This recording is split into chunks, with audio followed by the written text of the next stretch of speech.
There's a weight you've been carrying. You don't call it a weight, you call it commitment. You call it loyalty. You call it finishing what I started. But if you're honest with yourself in the quiet hours of the night, you know it's actually a ghost.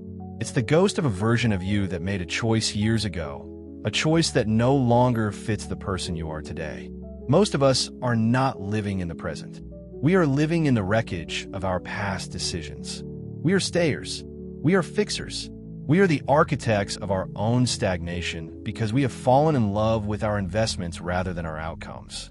We are victims of the most expensive psychological trap ever devised, the sunk cost fallacy. Consider Elias. Elias was a man of precision. He lived his life by the second.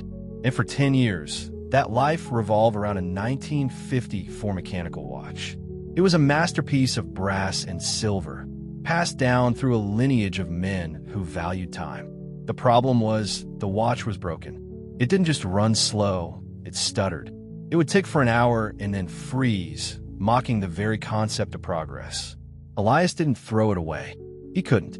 He had spent his first paycheck on its initial restoration. He had spent his weekends scouring eBay for obsolete gears. He had missed dinners, ignored friends, and spent thousands of hours under the cold glow of a desk lamp, trying to make the past tick again. His friend would see him squinting through a jeweler's loupe and ask, "Elias, why don't you just buy a new one? A digital watch is $10 and never loses a second."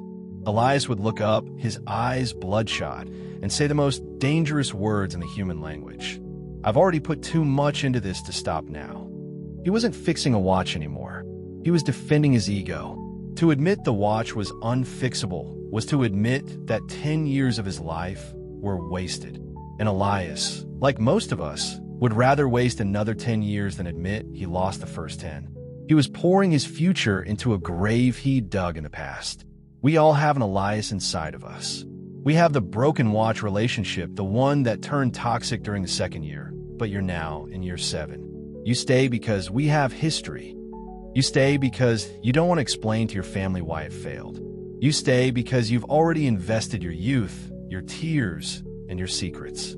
We have the broken watch career, the degree you finished in a subject that makes your soul go numb, simply because you had already completed 3 years, and it would be a waste to quit.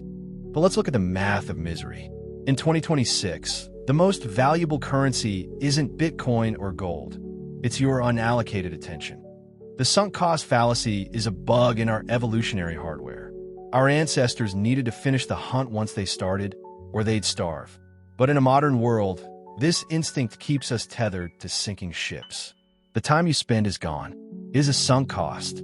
Whether you leave that toxic job today or stay for another decade, you're never getting those previous years back. They are spent. They are ash. By staying, you aren't saving your past.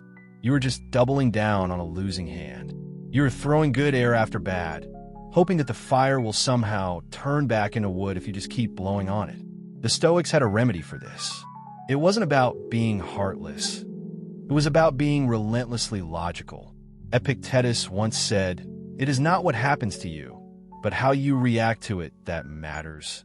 If you find yourself halfway across a bridge that is collapsing, the most wasteful thing you can do is keep walking forward just because you've already walked half the distance.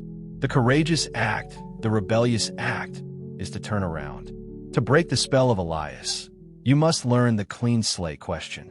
Stop asking, "How much have I put in?" Start asking, "If I woke up today with total amnesia, no history, no obligations, no memory of the money spent, and I looked at this situation exactly as it is right now, would I choose it?" If the answer is no, then every second you stay is a fresh mistake. Freedom isn't found in the endurance of a mistake. It's found in the wisdom of the pivot. You have to be willing to be a failure in the eyes of your past self, to be a success in the eyes of your future self. One Tuesday morning, Elias stopped. He didn't have a breakthrough. He didn't find a missing gear. He just looked at the watch, then looked at the dust on his window, and realized he hadn't seen a sunset in 3 years because he was too busy looking at brass. He didn't smash the watch. He didn't scream. He simply put it in a wooden box, tucked it into the furthest corner of his attic, and walked out of his front door. His wrist felt strangely light. It was uncomfortable at first. The lack of weight felt like a lack of identity. But then, as he walked down the street, he realized he wasn't tracking his life by how much he had lost anymore. He was tracking it by how much room he had made. You aren't a failure for walking away.